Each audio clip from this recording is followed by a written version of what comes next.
représente que la corruption. Vous, capitalistes, vous n'avez cessé de pousser la classe ouvrière à la misère. Et vous, communistes, vous avez cessé d'exploiter cette misère voulue par les capitalistes.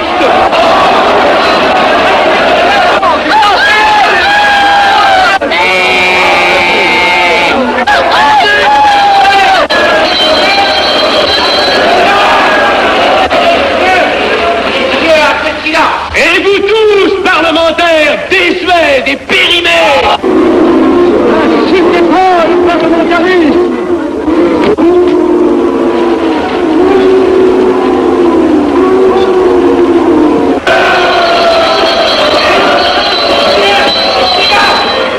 Est-ce que je resterai la séance?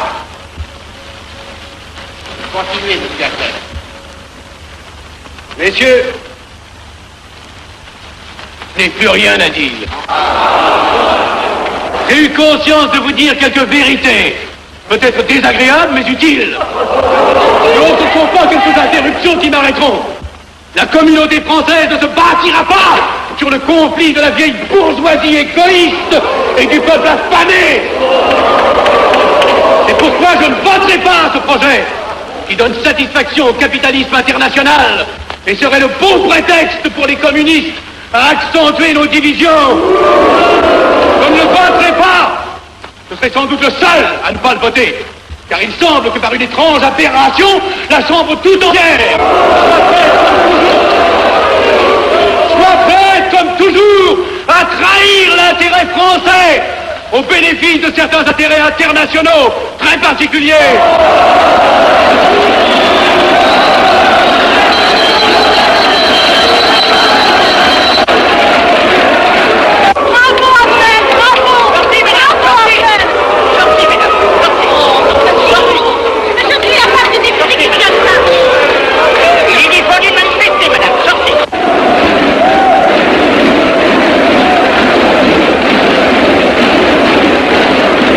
Il a du courage, ce petit Appel. Ceux petits nationaux trop puritains nous font perdre notre temps. Il faudrait l'éduquer un peu. De quelle loge est-il? Il n'est pas de chez nous, mon frère Dubois. Tout s'explique. Voilà un garçon intelligent qui a besoin d'une méthode et de conseils. Présentez-le donc. Il est sensible, il faudra procéder avec précaution. Envoyez-lui la rivière, il saura le persuader. J'y vais.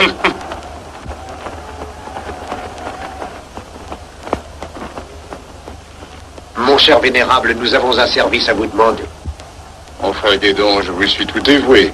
Le jeune Avenel qui vient de parler assez brillamment devrait subir les épreuves de l'initiation. La maçonnerie lui apporterait beaucoup et le disciplinerait. Ne croyez-vous pas? J'y pensais déjà. Nous allons nous en occuper activement. Alors, je suis brisé.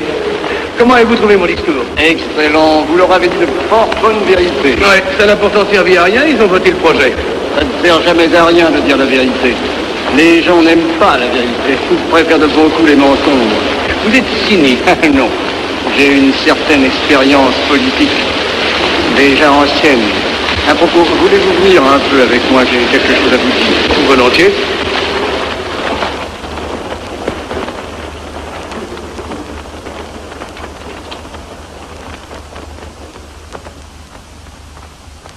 Voyons, je voulais vous dire, si nous reprenions notre conversation sur la franc-maçonnerie, vous m'avez dit l'autre jour que vous étiez curieux de connaître cette association.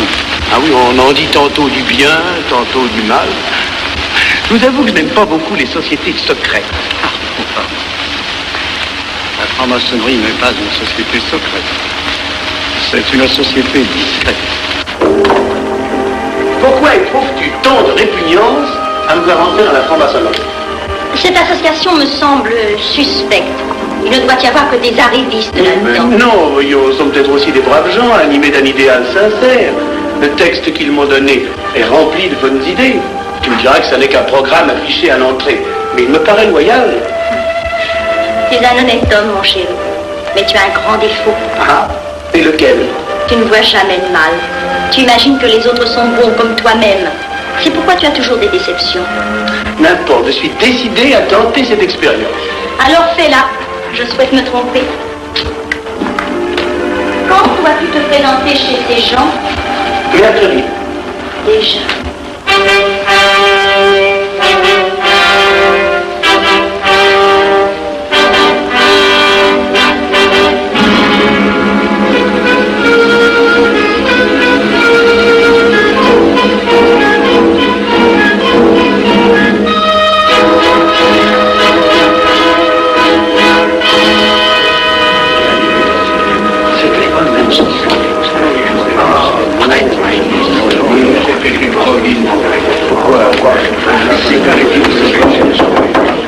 Mes frères, les travaux reprennent force et vigueur. La tenue du comité a voté l'interrogatoire du profane Avnel. Nous allons lire les rapports confidentiels de nos enquêteurs. Pierre Avnel, né en 1902 à Laval, a fait sa première communion. Oh mon frère Balaïs, je vous en prie. Mais déclare ne pas pratiquer régulièrement. A même cessé de fréquenter l'église. Très bien. Mais s'avoue spiritualiste.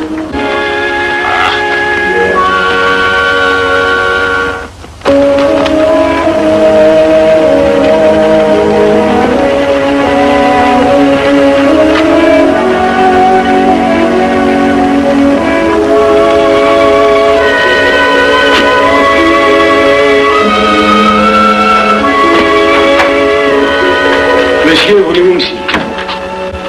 Permettez-moi de vous border les yeux. Mes frères, le profane Avnel, qui nous est recommandé par notre frère Gainsbourg, vice-président de la Chambre, est député. Cela ne nous impressionne pas. Nous devons surtout examiner ce qu'il pourra apporter à la franc-maçonnerie. Il nous faut des gens qui servent notre ordre et contribuent à sa puissance. Pour l'instant, il paraît afficher des idées nationales un peu trop absolues. Mais enfin, je voudrais vous prévenir d'une chose. Comme il est de notre intérêt de tenir en main un grand nombre de parlementaires, il vaudrait peut-être mieux ne pas lui poser des questions qui pourraient le choquer. On nous le signale comme assez sensible sur les questions spirituelles ou religieuses. Quand il aura travaillé quelque temps parmi nous, il aura évolué.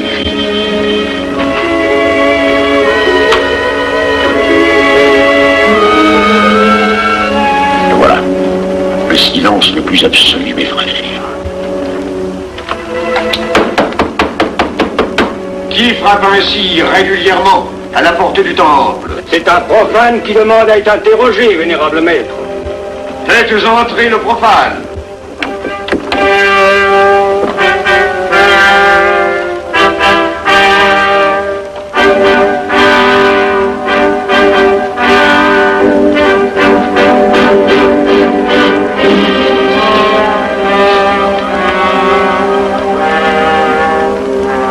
Monsieur, vous avez déclaré vouloir faire partie de la franc-maçonnerie.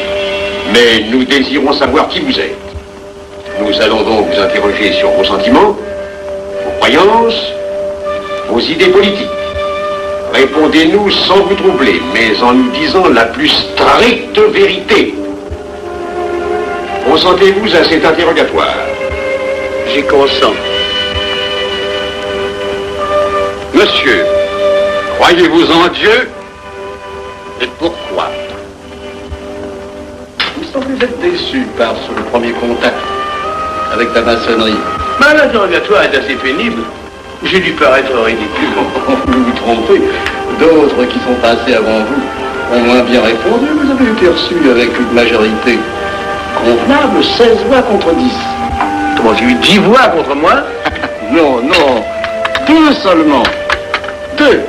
Mais les voix d'opposition comptent pour 5. Un opposant de plus, et vous étiez blackpoolé.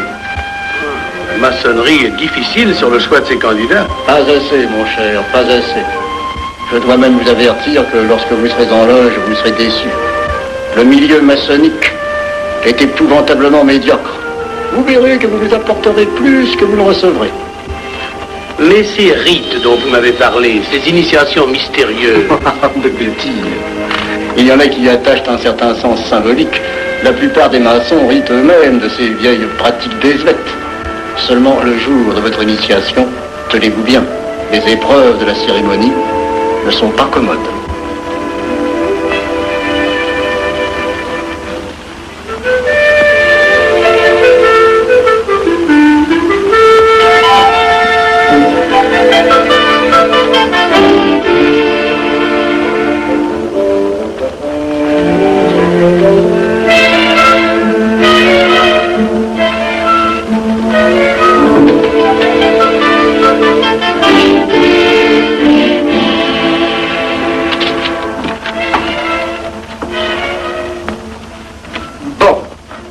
Attendez à la buvette, là. On viendra vous chercher. Alors, mais c'est entendu, mon cher, je m'occupe de ton affaire. Tu peux compter sur moi. C'est très important. Mais c'est entendu. Excuse-moi, la tenue va commencer, je suis un peu en retard.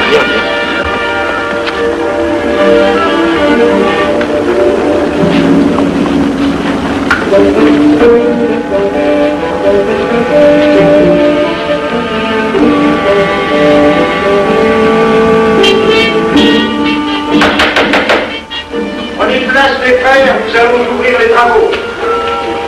Mon frère Durand, veuillez prendre place à l'ordre.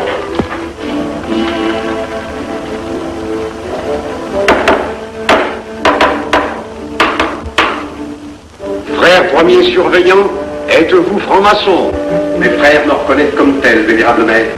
Frère second surveillant, quel âge avez-vous? 3 ans, vénérable maître. Frère premier surveillant, quel est le premier devoir d'un surveillant en loge? Vénérable maître, c'est de s'assurer que le temple est couvert. Veuillez vous en faire assurer par le frère couvreur.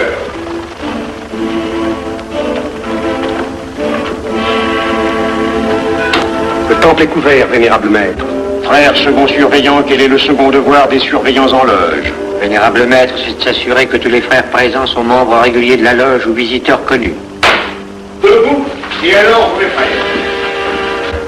Frère premier second surveillant, assurez-vous que tous les frères rangés devant vos colonnes sont membres réguliers de la loge ou visiteurs connus.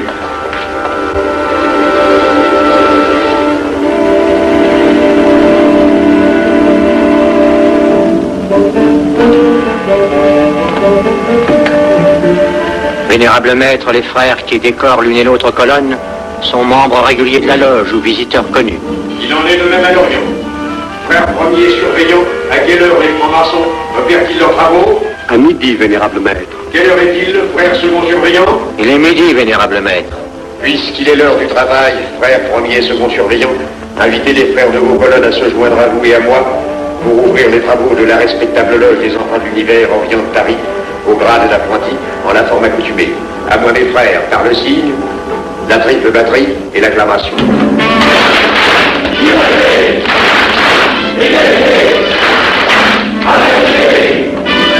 Prenez place, mes frères, les travaux sont ouverts. Mes frères, l'ordre du jour appelle l'initiation du profane Avenel. L'atelier a voté dans une précédente tenue la mission du dit profane. Nous allons donc ce soir le recevoir solennellement. Mon frère couvreur, veuillez aller chercher le profane Avenel qui a écrit son testament philosophique dans le cabinet de réflexion.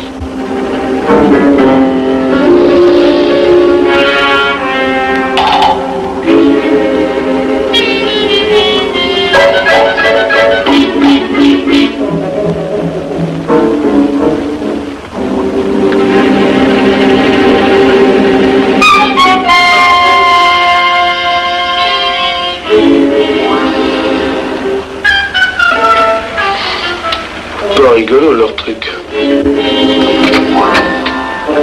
Monsieur, veuillez me suivre.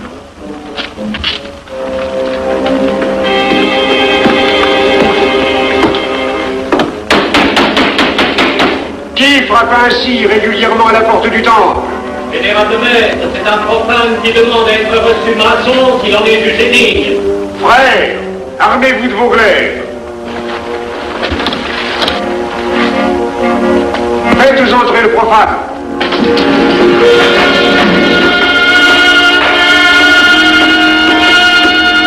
Laissez-vous, monsieur.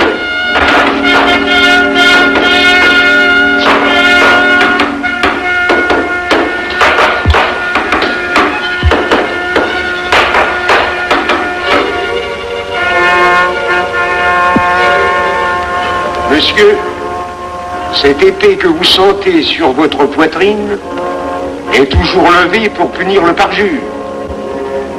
Elle est le symbole du remords qui déchirerait votre cœur si vous deveniez traître à la société dans laquelle vous voulez entrer.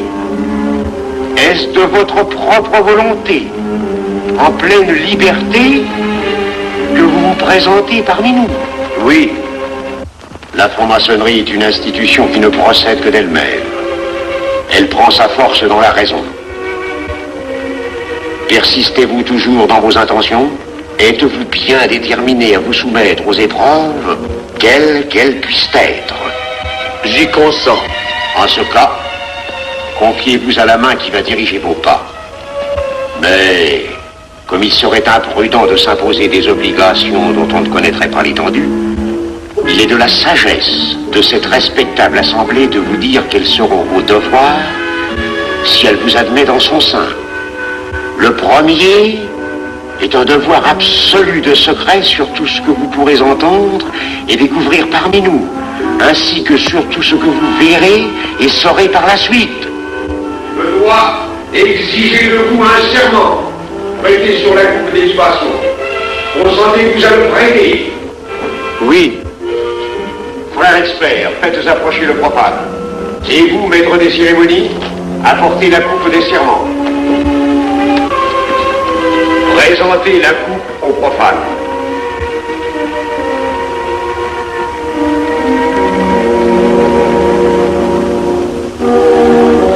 Prononcez avec moi le serment. Je m'engage sur l'honneur, au silence le plus absolu, sur tous les genres d'épreuves qu'on pourra me faire subir. Je m'y engage. Vous devez connaître toute l'importance d'un serment.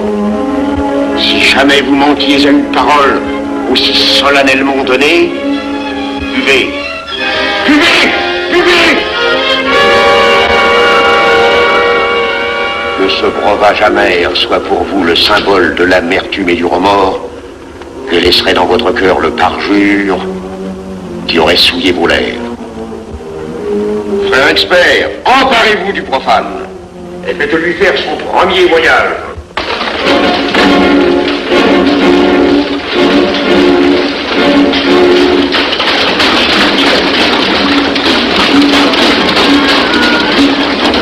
Voilà, c'est un profane qui demande à être reçu maçon.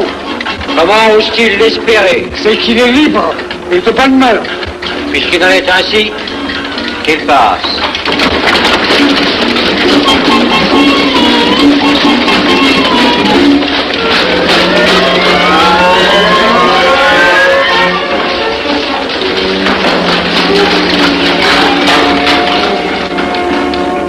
Monsieur, le voyage symbolique que vous venez de faire est l'emblème de la vie humaine.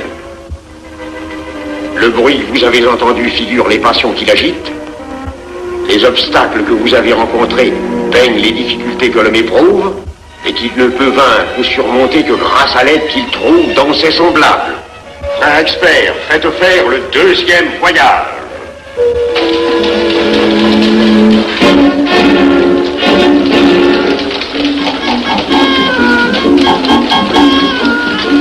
Qui va là? C'est un profane qui demande à être reçu maçon. Comment ose-t-il l'espérer? C'est qu'il est libre et de bonne mœurs. Puisqu'il en est ainsi, qu'il passe et qu'il soit purifié par l'eau.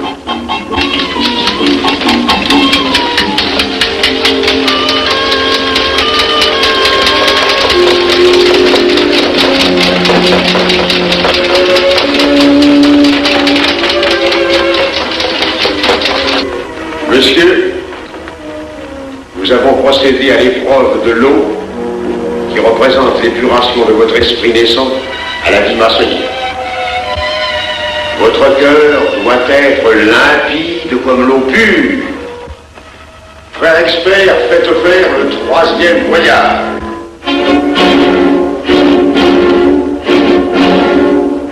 Qui va là? C'est un profane qui demande à être reçu maçon. Comment ose-t-il l'espérer? C'est qu'il est libre et de bonne mœurs. Puisqu'il en est ainsi qu'il passe par les flammes.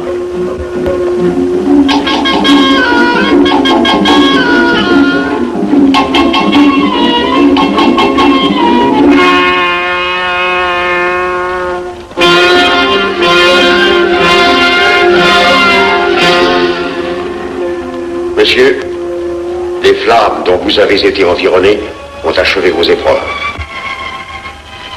L'ordre maçonnique dans lequel vous demandez à être admis pourra peut-être un jour exiger que vous versiez jusqu'à la dernière goutte de votre sang pour sa défense et celle de vos frères. Je vais maintenant vous faire prêter serment à la franc-maçonnerie. Frères experts, amenez le profane à l'autel. Mes frères, debout, à l'ordre et lèvez vos mains.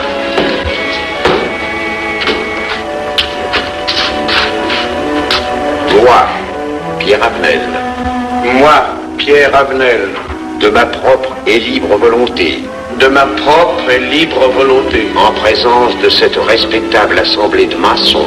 en présence de cette respectable assemblée de maçons, Je jure et promets solennellement je jure et promets solennellement de ne jamais révéler aucun des mystères de la franc-maçonnerie qui vont m'être confiés.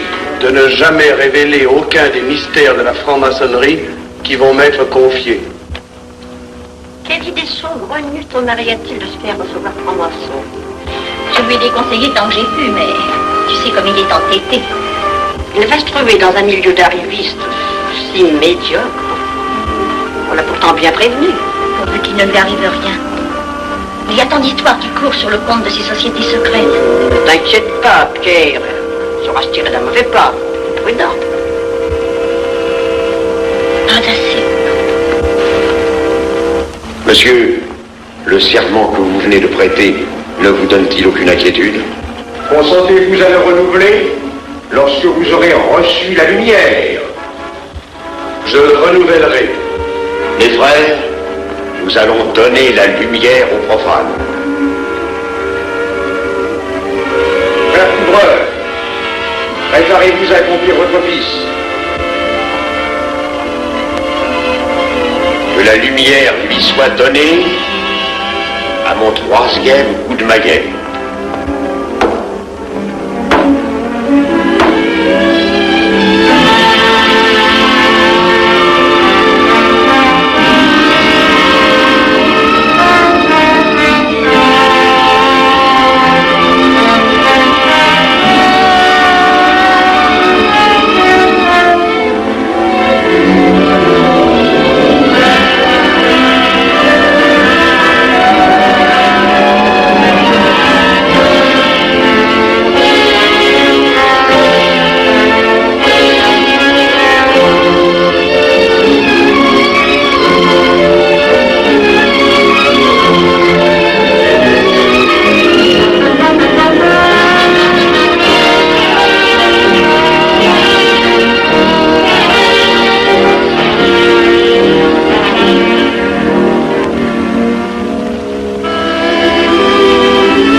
Ces glaives que vous voyez tourner vers vous annoncent que tous les maçons voleront à votre secours si vous respectez et si vous observez nos lois. Mais ils vous annoncent aussi que si vous trahissez votre serment, vous n'échapperez pas à la vengeance de tous les frères répandus sur la surface du globe et qui ont juré de punir le parjure. Le jurez-vous, mes frères?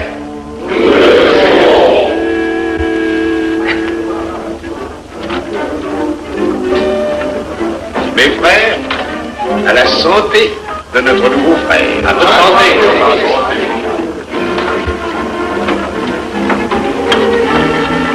Mon très cher frère, qu'est-ce que vous pensez de cette soirée? Eh bien, c'est curieux. Cette cérémonie est très impressionnante. Mon cher frère, pourrais-je vous laisser ma carte au cas où vous auriez besoin de mes services? Je vends de tout, de la bonne trigne, des chaussures, du savon à des prix invraisemblables. Tu permets, mon cher Lévi-Stein? Je t'en prie. Mon frère Avenel, nous allons bientôt vous mettre à contribution. Oui, un de nos amis de notre loge voudrait un bureau de tabac. Le Grand Orient est submergé de monde en ce moment. Avec vous, ça ira peut-être un peu plus vite. Volontiers. Je vous remercie. Ah, dans quelque temps, je vous parlerai aussi d'une autre affaire. Depuis plusieurs années, j'ai droit à la Légion d'honneur. je ne m'en suis jamais occupé, je n'ai pas voulu déranger nos amis pour ça, on leur demande déjà tellement de choses, n'est-ce pas? Vous m'aiderez? À votre service. Merci. Alors, on nous revoit. Ah non, pas comme ça. Voyez-vous, des petits coups secs avec le pouce, là, comme ça. Pom, pom, pom. Essayez. Pom, pom, pom. Et ben voilà. Avec ce signal-là, on ouvre toutes les portes.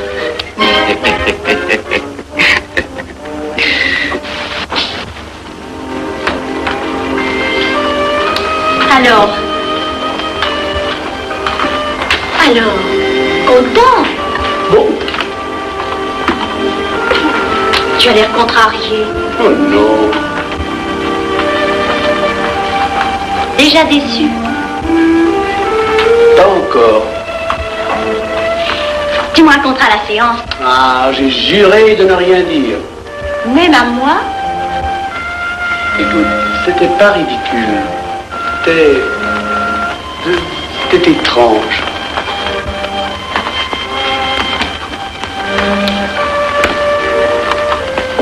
Mon chéri. Oh, mon chéri, c'est idiot, mais j'ai peur pour toi. Qu'est-ce que tu veux qu'il m'arrive? Oh, mon grand.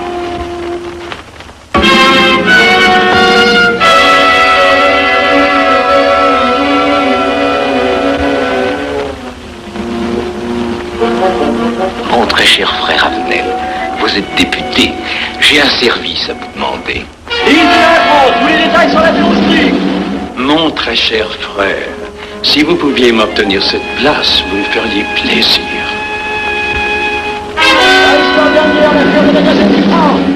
Mon cher, donnez donc un coup de téléphone au préfet, qu'il m'ôte cette contravention. Demandez la liberté, le scandale fascinateur. Mon très cher frère Avenel, j'ai besoin d'un bon témoin de moralité dans un procès. C'est un de nos frères qui passe en correctionnel. Il est bien un peu coupable, mais avec un peu d'appui. Et pour manifester cette solidarité maçonnique, je suis sûr que vous voudrez bien vivre. L'arrestation du banquier Charles Lévy. Le faille des banques coopératives. Un nouveau scandale financier. Il faut l'exclure, c'est une Oui, fripouille. évidemment, c'est une fripouille, mais puisque personne ne le sait, nous pouvons le garder parmi nous. Non! Je comprends très bien vos réactions, mon cher Avenel. Mais tenez, je vais vous citer un exemple.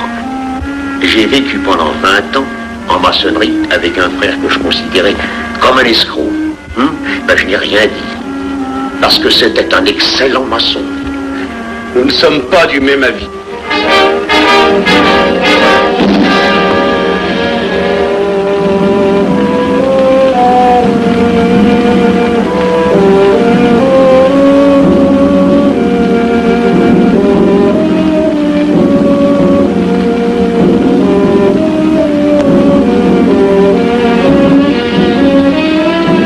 Pas pour lui. Pourquoi? C'est un adversaire de la maçonnerie. Mais son projet est excellent. Qu'importe, il nous dessert. Vous n'avez pas l'air de mon ami. Non. Non, non et non, je ne ferai pas ce que vous voulez. Un mouvement de vous conformer à la discipline républicaine. La discipline républicaine et maçonnique. Je sais ce que c'est, allez, c'est une canaillerie.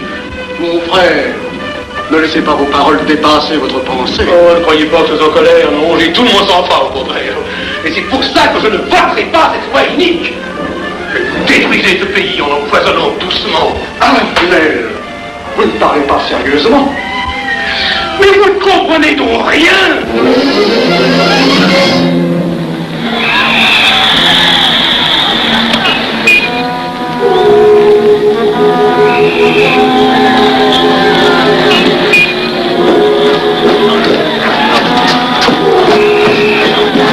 Que se passe-t-il? Regardez.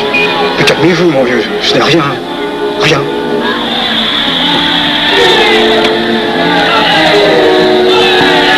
Que croyez-vous qu'on doit faire? Rien. Surtout rien. Quand de pareils cas, il faut attendre. Et croyez-moi, il n'y aura pas d'incident. Tous ces gens vont rentrer se coucher. Ils sont fatigués de leur crier.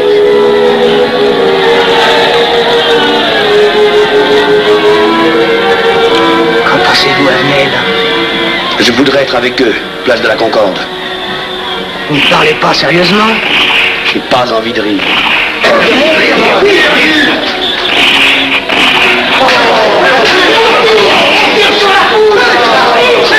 Il faut arrêter ça, oui. Mais surtout, faut arrêter ça.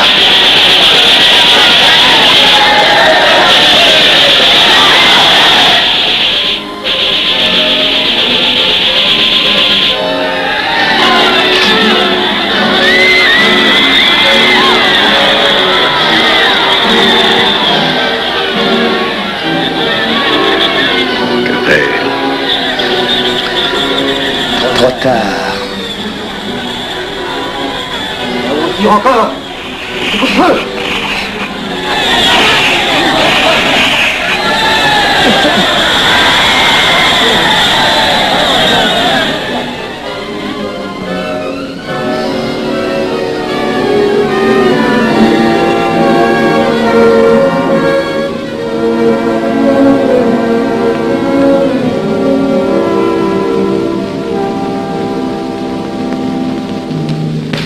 Messieurs, nous avons établi définitivement la liste des membres de la commission d'enquête. Tout le monde est bien d'accord pour la soumettre au vote de la Chambre. Pas d'objection? Le projet est accepté à l'unanimité. La séance est levée.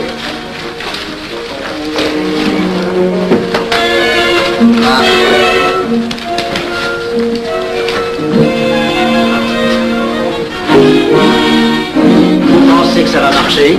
Je ne prévois pas d'opposition. Si cela est ainsi, nous risquons de nous en tirer. Je le crois sincèrement. Nos frères députés nous attendent dans un salon voisin. Ils sont impatients de vous entendre. Allons-y. Avenel. À propos, cher ami, je vous ai mis d'office dans la commission d'enquête. Moi, pourquoi? C'est indispensable. J'ai besoin de vous. Venez avec nous. Vos amis nous attendent.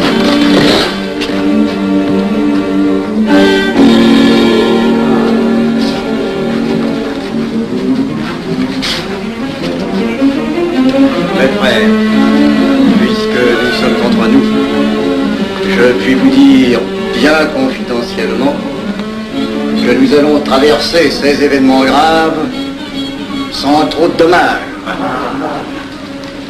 La commission vient d'accepter tout à l'heure les listes que nous avons proposées pour la commission d'enquête.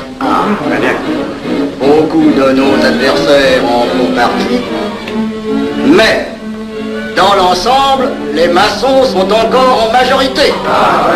Rassurez-vous donc, ni la République ni la maçonnerie ne sont perdues. Elles ont traversé une crise grave. Elles sortiront renforcées de cette épreuve. Merci.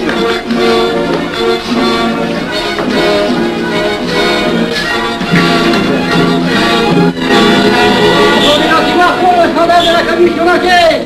Demandez l'anti-Marfon, le scandale de la commission d'enquête. Vous me demanderez successivement le Quai d'Orsay, la Banque de France, l'état-major, le secrétaire général du Parti radical socialiste, le temps et les usines d'aviation Guerlain. Bien, monsieur.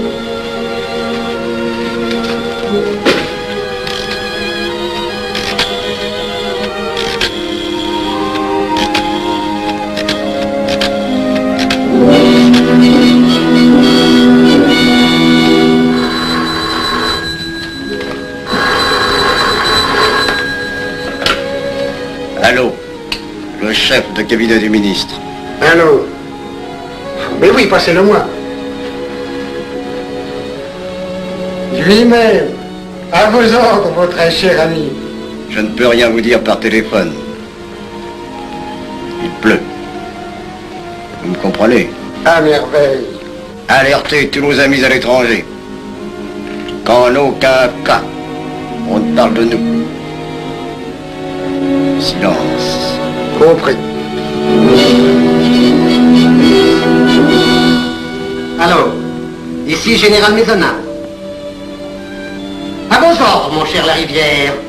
Je compte sur vous, mon cher général, pour que l'armée ne varie pas politiquement. Elle doit rester divisée, avant tout. Ne craignez rien, j'ai déjà procédé à des changements importants. Tous les officiers suspects d'être contre nous ont été éloignés de Paris et séparés les uns des autres. Mes frères, il est indispensable de franchir cette mauvaise passe. Il ne faut pas trop de mouvement de bourse. N'est-ce pas, mon frère sous-gouverneur? Nous maintiendrons la monnaie. La presse de droite doit essayer d'attaquer la presse de gauche. Pendant quelque temps. Pour donner le change. C'est entendu.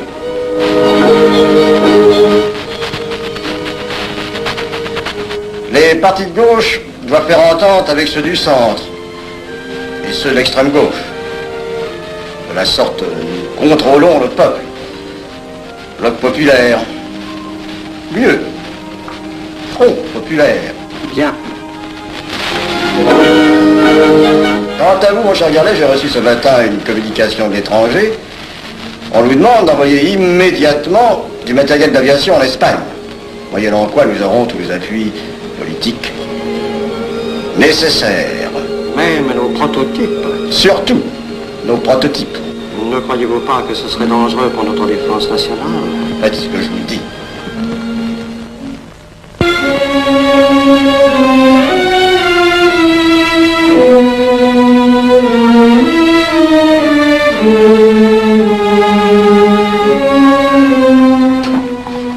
Monsieur Adnel, faites entrer.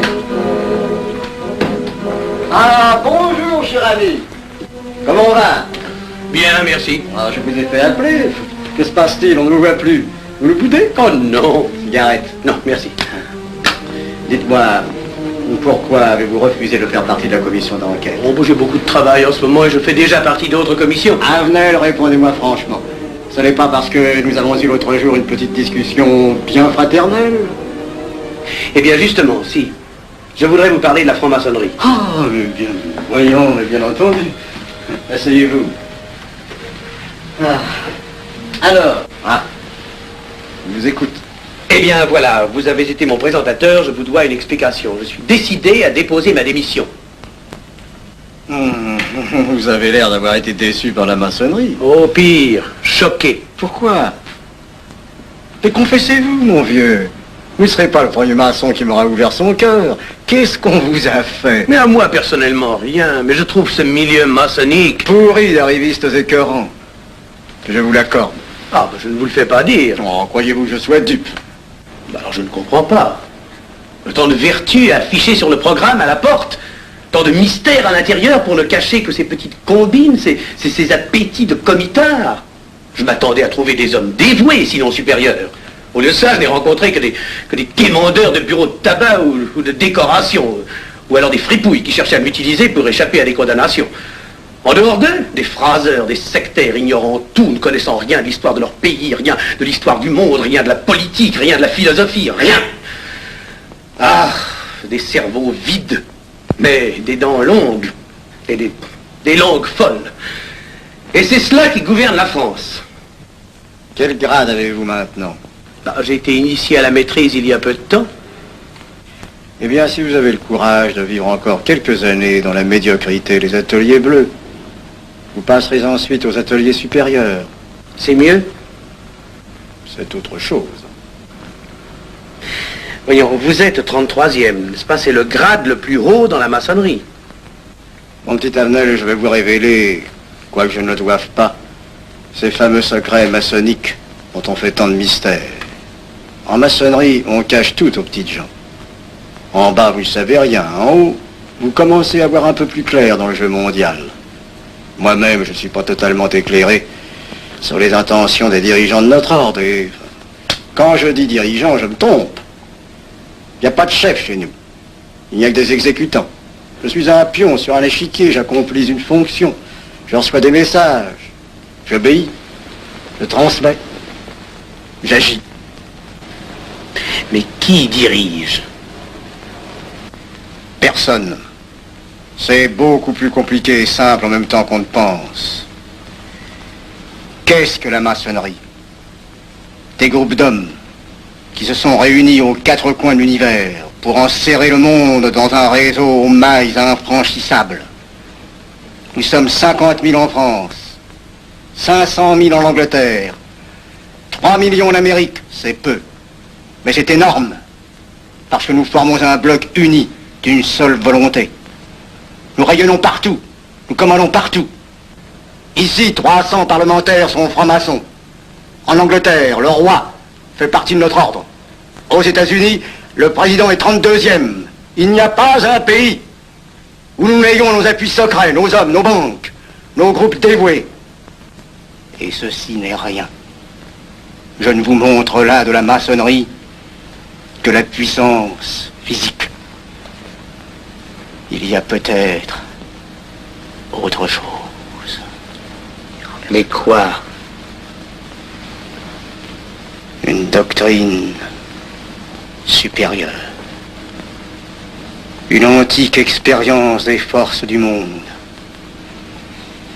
qui nous permet de pousser les peuples tantôt vers la vie, tantôt vers la mort, quand il le faut. La mort? Je croyais la maçonnerie attachée à la paix. À une certaine paix. Notre paix. Sinon,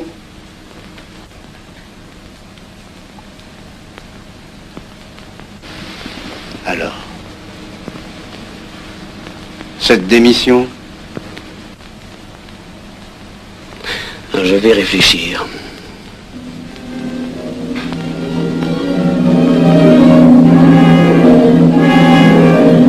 Alors, il n'y a qu'une solution, la guerre. Pour réussir à déclencher la guerre, la maçonnerie a besoin de tous ses hommes. Sur combien de voix pouvons-nous compter à la Chambre? Nos frères parlementaires sont à peu près tous sûrs. Sauf un que j'oserais nommer, car il fait partie de notre loge. Qui donc? Avenel. Il tient des propos contre le Grand Orient qui l'accuse de vouloir déclarer la guerre à l'Europe. Je n'ai jamais eu confiance en ce type-là. C'est une faute de l'avoir laissé entrer ici. Nous pouvons encore leur amener de meilleurs sentiments. Doute que vous réussissiez. Qui sait? Nous avons peut-être les moyens pour ça.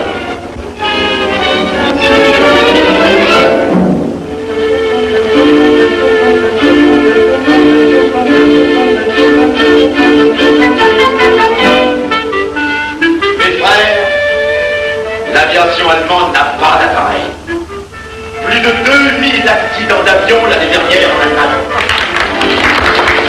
La ligne Siegfried est à peine construite. Les tanks allemands marchent difficilement. Un détail entre autres qui m'a été rapporté par un de nos frères. Quand leurs tanks sont entrés à Vienne, on fait affirmer que certains d'entre eux étaient en garçons et montés sur des roues de bicyclette. Croyez-moi, mes frères, rien ne peut vaincre l'armée française, Dieu et les autres. Nous avons de l'armement considérable. Jamais nous n'avons été plus près. En 15 jours, nous réglerions le sort de l'Europe. Et notre paix serait établie définitivement. Notre victoire est sûre. C'est faux. C'est faux. Silence. Ce que dit cet homme est faux. Mon frère, je vous rappelle à l'ordre. Vous n'avez pas la parole. Je le sais. Mais je suis député et membre de la commission de la défense nationale. On ne peut pas laisser se prolonger un discours aussi manifestement erroné. Les appréciations de monsieur... Notre frère expert. Oui, si vous voulez. Sur l'état de notre armée et sur celle de l'Allemagne sont des mensonges. Notre armée n'est pas en état de résister. La faiblesse de notre aviation est flagrante. Mon frère, vous n'avez pas la parole. Peu m'importe. J'ai 3 mots à dire et je m'en irai. Puisque je vois qu'ici vous ne voulez pas entendre la vérité. Vous la direz tout à l'heure, après l'exposé de notre frère. Non, je la dirai immédiatement, avant d'entendre des stupidités bellicistes. Les couteaux, passons. Poussez à la guerre.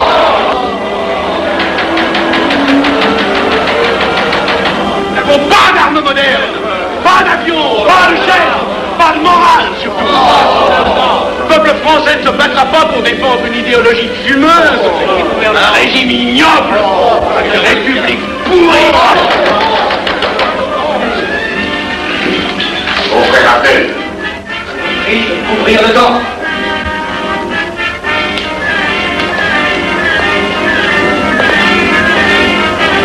Vous êtes tous des menteurs et des faussaires. Tout chez vous n'est qu'une sinistre comédie.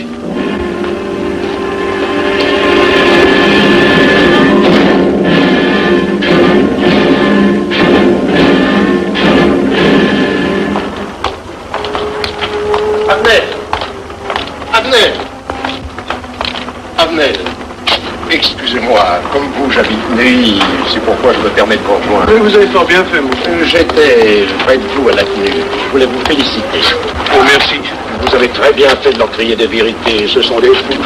Malheureusement, il est impossible de leur faire entendre raison. Les événements sont pourtant indiscutables. Oui.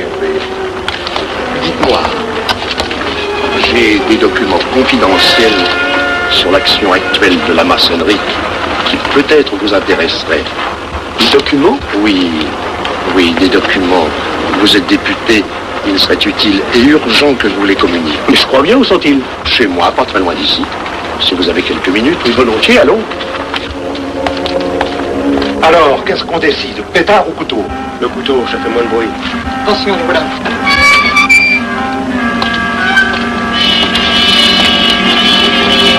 Un instant, je vais voir si...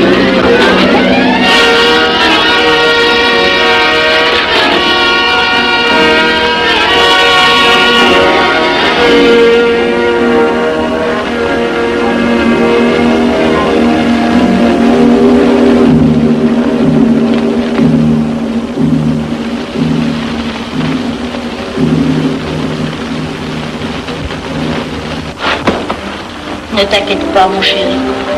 Tu guériras tout. Le docteur a dit maintenant que tu étais sauvé, à condition d'être sage.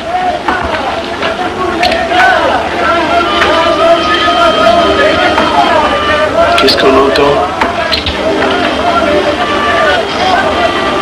C'est la mobilisation générale, mon chéri. Quoi, la mobilisation? Ne t'agite pas, je t'en supplie. Je n'aurais pas dû te le dire, mon Dieu.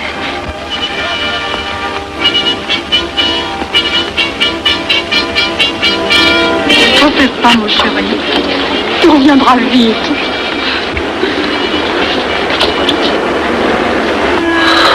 Les brutes. Ils sont arrivés. Ils ont réussi à déclencher leur guerre. Oh, ne bouge pas. Tes plaies sont à peine fermées. Si j'étais pas tombé sous les coups de ces criminels, j'aurais peut-être pu arrêter ça. Mais non, tu n'aurais rien pu empêcher, mon chéri. Ces hommes sont plus forts que toi. Ils ne t'auraient pas manqué.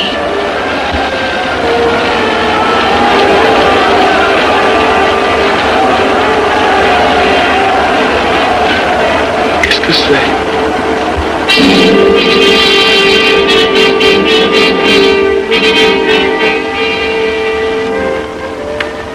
Les malheureux.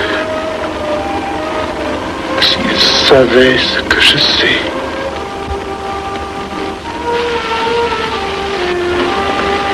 Mes frères, nous pouvons affirmer en toute sérénité que la franc-maçonnerie universelle a présentement atteint son but. Cette guerre qui est la nôtre est déclarée. Elle doit aboutir au triomphe de notre ordre. Il importe que le monde soit définitivement gouverné selon nos méthodes et par nos idées. Debout et alors. Frère premier surveillant, à quelle heure ferme-t-on les travaux? À minuit, vénérable maître. Quelle heure est-il, frère second surveillant? Minuit, vénérable maître. Puisqu'il est minuit et que nous avons accompli notre œuvre, je déclare les travaux clos à mon coup de baguette. Retirons-nous en paix, mes frères, sous la loi du silence.